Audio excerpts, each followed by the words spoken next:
Fala aí, eu sou Milena do Responde Aí e hoje nós vamos bater um papo sobre circuitos RL. Bora lá então. Esse daqui é o nosso circuito RL. Ele é composto por uma resistência e por um indutor, correto? E uma fonte de alimentação. O indutor a gente já estudou anteriormente, né? O que é um indutor.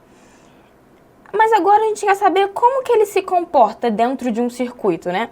Como que é essa corrente que passa no circuito quando a gente tem um indutor aqui? Bora ver isso? Para a gente analisar isso, nós vamos percorrer o circuito aqui no sentido da corrente e vamos analisar cada um desses componentes aqui do circuito. Vamos começar com a fonte. Essa nossa fonte aqui, o nome já diz, né? É a fonte do circuito. Então, ela produz uma força eletromotriz, beleza?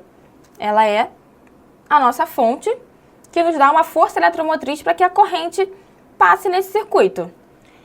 Quando a gente chega aqui nesse resistor, no resistor a gente tem que a voltagem é igual a I vezes R. Só que esse resistor, ele consome energia, né? Então, a gente tem que a contribuição desse resistor para a força eletromotriz é negativa. Então, a gente tem aqui a fonte. Quando a gente chega aqui no resistor, ele tem uma força eletromotriz associada, só que é negativa porque ele vai consumir energia, ok? E a gente chega, então, no nosso indutor. O indutor, a gente viu que quando tem uma corrente que varia no tempo, o que acontece é que o fluxo de campo magnético dentro desse indutor também varia, de forma que ele gera uma força eletromotriz, ele induz uma força eletromotriz. E essa força eletromotriz autoinduzida nesse indutor é dada por essa fórmula aqui. Então, a gente tem que, no nosso indutor, a gente tem essa contribuição de força eletromotriz, beleza?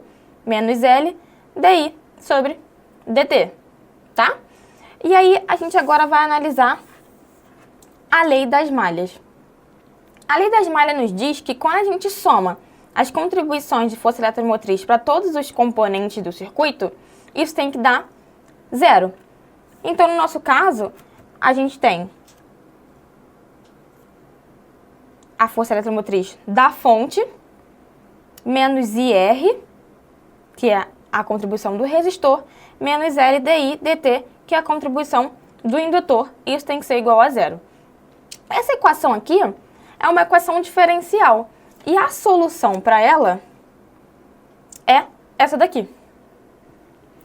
Força eletromotriz da fonte sobre R, 1 menos exponencial elevado a RT sobre L.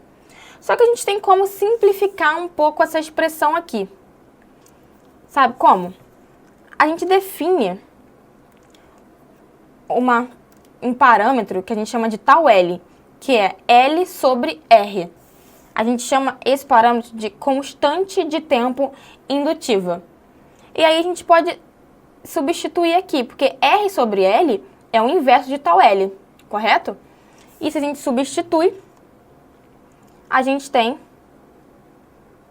que a nossa corrente I é igual a força eletromotriz da fonte sobre R, 1 menos exponencial elevado a menos T, que é o tempo, sobre esse tal L, correto?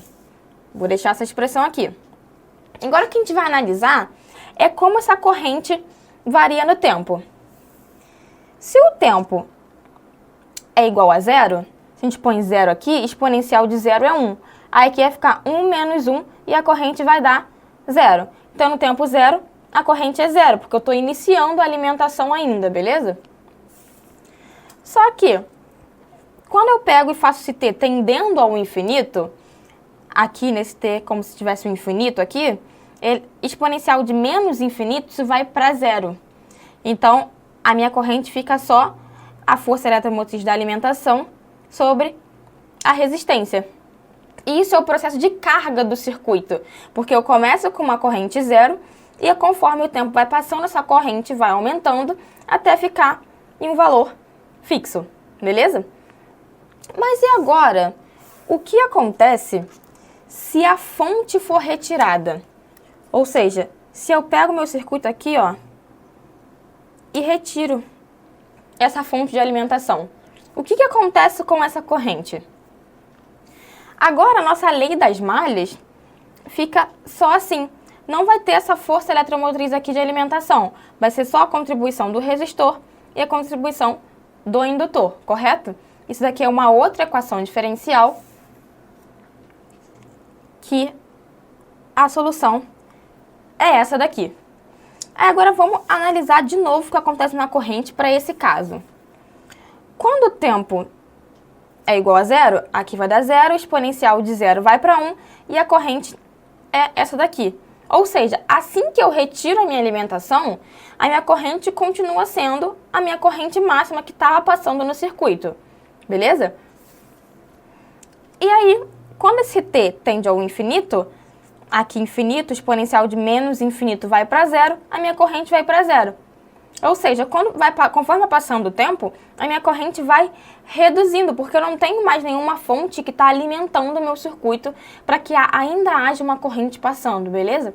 E esse é o processo de descarga do circuito. Minha corrente começa a máxima e ela vai reduzindo até chegar no zero, beleza? E agora a gente só vai falar um pouquinho aqui, rapidinho, como que é se eu tivesse mais de um indutor no circuito. O que eu faço agora?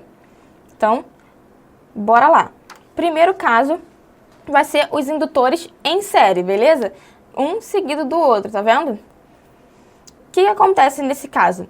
A gente vai ter uma indutância equivalente, né? E esse L equivalente, ele vai ser a soma do L1 com esse L2, beleza? E agora a gente tem indutores em paralelo.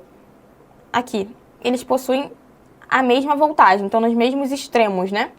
Quando isso ocorre, eu tenho que esse L equivalente, para a gente encontrar, vai ser que 1 sobre o L equivalente vai ser igual a 1 sobre L1 mais 1 sobre L2. Show? É isso. Esse vídeo te ajudou? Responde aí.